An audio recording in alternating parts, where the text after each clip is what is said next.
मेरे राम आ गए, मेरे राम आ गए, मेरे राम आ गए। आने वाले थे जो, आने वाले थे जो, वो भगवान आ गए। मेरे राम, मेरे राम, मेरे राम आ गए। मेरे राम, मेरे राम, मेरे राम आ गए।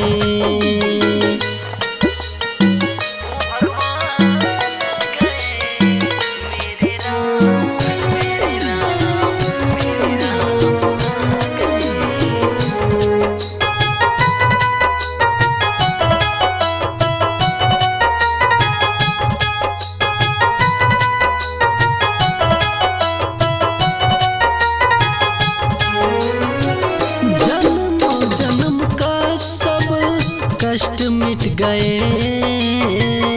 आप जो आए प्रभु सब मिल गए।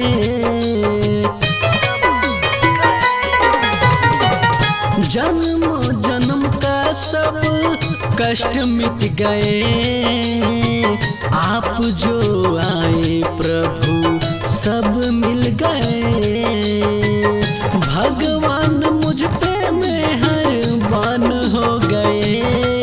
मेरे राम, मेरे राम, मेरे राम आ गए।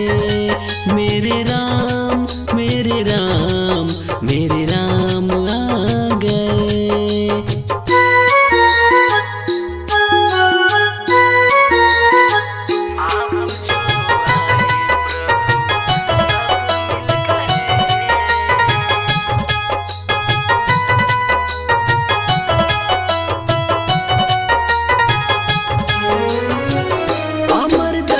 चरण धोवे प्रभु श्री राम के, भक्ति भजन गावे राम राम नाम के।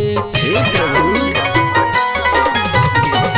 अमरदास चरण धोए प्रभु श्री राम के, भक्ति भजन गावे राम राम नाम के।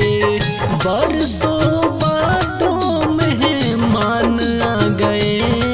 मेरे राम, मेरे राम, मेरे राम आ गए।